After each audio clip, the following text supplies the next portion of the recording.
ng hologram technology. Awi, kamusta ang pakiramdam mo dyan sa iyong hologram? Hello from cyberspace, Mike.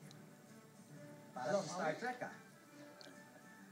Go! Nagpa-monitor kami ng, sa gmanews.tv, nagpa-monitor kami ng mga balita na pumapasok mula sa mga ordinaryong mga mamamayan o botante sa pamamagitan ng Newscoop, Facebook at Twitter. At sa ganitong paraan, may mga emerging national patterns kaming napapansin.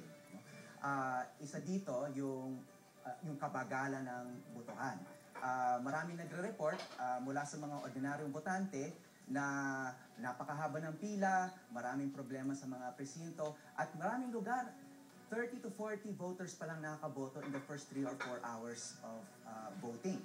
At that rate, mga 130 to 140 voters lang ang makakaboto sa araw na to unless they extend the voting hours until way past midnight. No? At maraming dahilan na nire-report sa amin kung bakit mabagal. Isa rito yung mga breakdown ng PCOS machine. Alam naman natin yan. Ang isa pa yung mga rejected ballots. No?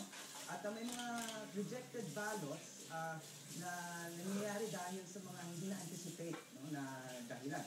Isa rito yung namamantya yung mga ballot dahil sa mga thumb marks ng mga botante. So siguro, kailangan natin i-advise yung mga botante na magdala ng mga panglinis ng kanilang kamay. No? Kasi pag namantya na yung mga balota nila at pinasok sa PCOS machine, madalas daw ay nire-reject. Ahawi, dapat siguro binabanggit mo yung pagpapaalala sa mga botante, hindi rin pwedeng mabasa ang balota. Hindi yan tatanggapin ng PCOS machine. Marami sa mga botante napapawisan dahil sa napakatagal na paghihintay. Pati na sa kanilang mga baraso. Kaya pag hawak nila ng balota, babaksak at dadapo yung pawis nila sa balota. Kapag yan ay nabasa, hindi yan tatanggapin ng PCOS machine, Hawi. Actually, marami pang ibang dahilan eh. Pero may mga nagre-report sa amin na nare-reject yung ballot nila pero hindi nila alam kung bakit. Hindi naman daw basa yung balota. Wala naman daw mantsa yung balota. Kaya yan, nagiging malaking problema ng mga DEI. Pero Hawi, dapat malaman din ng mga botante, meron silang 4 na pagkakataon para ipasok yung balota sa makina. Hindi ibig sabihin, yung unang luwa ng makina, tapos na sila. Meron pa silang pagkatapos noon na 3 pang pagkakataon na subukan ipasok pabaliktad. O kaya una yung ilalim, etc. Hawi. Pagkatapos ng pang-4 at hindi na tinanggap na makina, pwede na silang umuwi, hindi na sila nakaboto. Tama yun.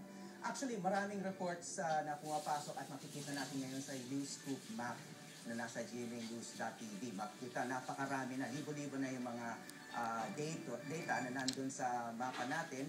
At nandun yung mga dahilan na nire-report ng mga botante kung bakit nire-reject yung balota, kung bakit mabagal yung botohan. Kaya dapat din tingnan ng mga otoridad, ng mga COMELEC officers, yung mga lugar nila para makita din nila kung ano yung mga inuulat ng mga ordinaryong botante.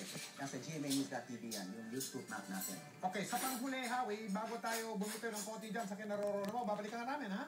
Sa hologram, ang tanong ko sa'yo, anong pakiramdam mo dyan sa hologram? Okay ka ba? Pagka-creepy ito eh. Dahil, hindi naman kita kaharap, pero minomonitor ko sa television ngayon, parang tayong magkaharap. No? So parang malaking optical illusion ito. Nasa magkaibang lugar tayo, pero nag-uusap tayo. Kakaibang experience talaga. Maraming salamat, Hawi Severino. Babalikan ka namin sa iyong pag-uulat sa pamagitan ng hologram dito sa eleksyon 2010. Salamat, Mike. Beam me down. Samantala, mga kapuso,